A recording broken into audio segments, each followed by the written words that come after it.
Welcome to the story world. Once upon a time, nestled in the lush Emerald Heart, was a magnificent kingdom of Sun Valley. It was a land where peace bloomed like wildflowers, and prosperity flowed like a golden river.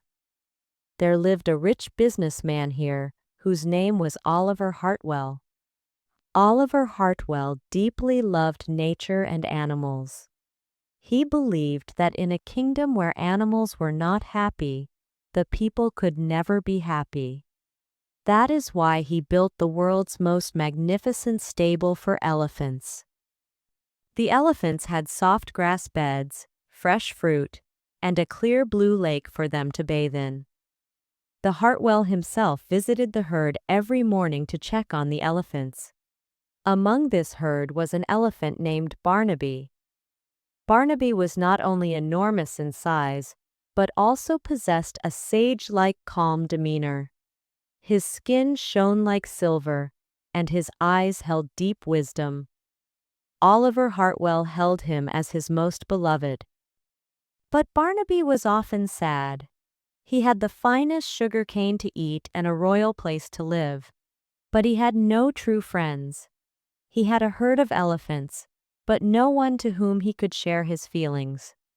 One afternoon, as the sun's rays filtered in through the stable windows, Barnaby was eating his lunch. He saw a small, frail dog sneak into the stable.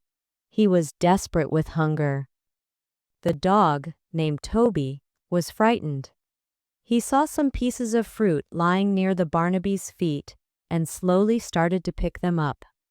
The Barnaby looked at him with his big eyes. The dog was frightened, thinking that this huge, mountain-like creature would crush him. But the Barnaby remained calm. He slid a large and sweet fruit towards Toby with his trunk. Toby was astonished. He looked at the Barnaby timidly and then began to eat it. From that day on, Toby became a daily ritual. He would come, eat the Barnaby's leftover food, and then leave. A week later, the king elephant broke his silence.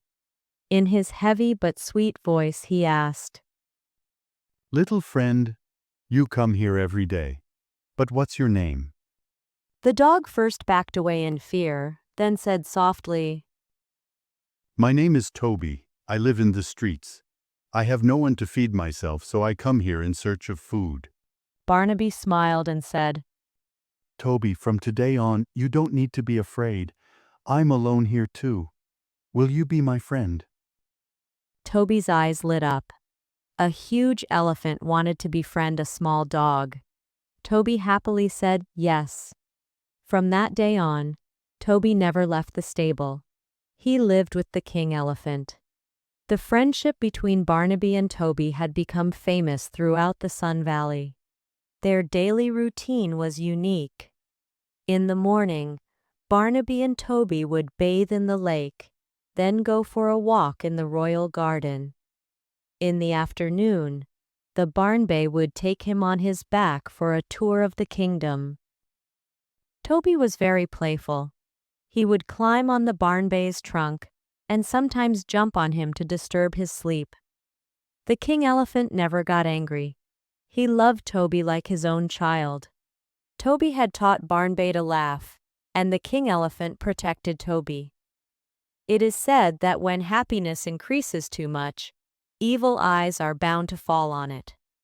Oliver Hartwell had a chief minister who was very greedy and selfish by nature. One day, as he was passing by the stables, he noticed Toby. Toby was no longer thin and frail. His body had become muscular, and his hair shone like silk. The minister thought, "This dog looks like a foreign breed. If it were sitting at my doorstep, people would respect me even more." The minister called the king elephant's mahout alone. The mahout was honest, but poor. The minister showed him silver coins. The minister said, "Give me this dog. The Hartwell won't find out. You can tell him he ran away." The mahout was tempted and made the deal. That night, when the king elephant was fast asleep, The mahout tied a heavy chain around Toby's neck and handed him over to the minister's secret soldiers. Toby tried hard to wake the barnbay by barking, but the soldiers had gagged him with a cloth. The next morning when the king elephant woke up, his trunk went searching for Toby. But Toby was gone. Barnbay thought he might have gone to play in the garden.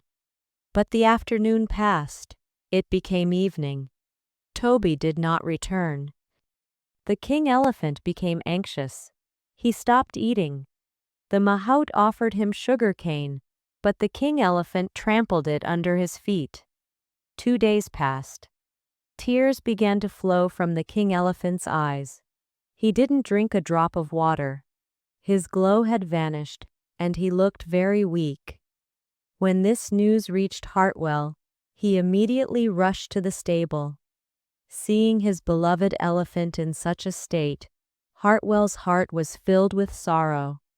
He asked the mahout, "What's wrong with my king elephant? Why isn't he eating anything?" The mahout began trembling and lied. "Your Majesty, it seems he has a serious illness."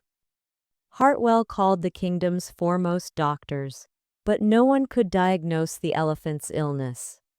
Finally, the Hartwell announced throughout the kingdom, "Whoever reveals the true cause of King Elephant's sadness and cures him will be rewarded with gold coins."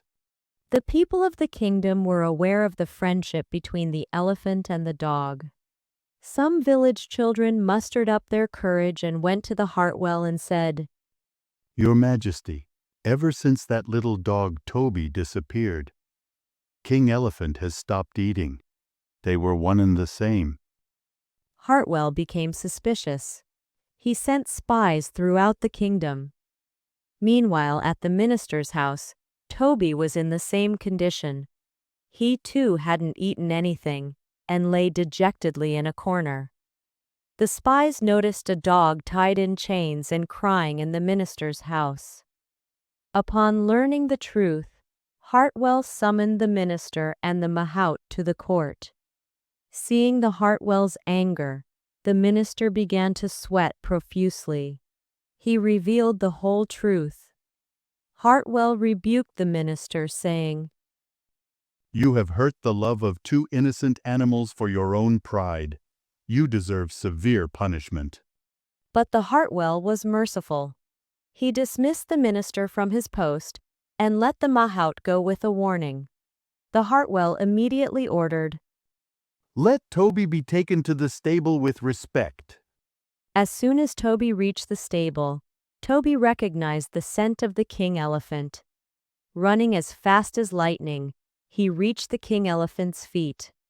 When the king elephant saw his friend, tears of joy welled up in his eyes. He gently kissed Toby with his trunk. Toby, overjoyed, went near the king elephant's ears and started making woof-woof sounds. The king elephant immediately picked up the sugarcane with his trunk and ate his meal after 7 days. The entire stable resounded with joy. Hartwell saw this scene and smiled and said, "Today I learned that love and friendship are not just the domain of humans. These feelings exist in every living being." After that, the king had a small silk bed made for Toby and declared him a guest of the kingdom. The king and Toby lived together for years. Their story has become immortal in the history of Sun Valley. This story teaches us, true friendship is not dependent on status, size, or race. A relationship is rooted in the heart, not on outward appearance or status. Happiness derived from injustice and greed never lasts. The feelings of love and sorrow are not limited to humans. Animals also feel the pain of separation and know how to be loyal. True humanity lies in being kind and sensitive to mute animals. Please like, share, subscribe, and comment. Also press the bell icon.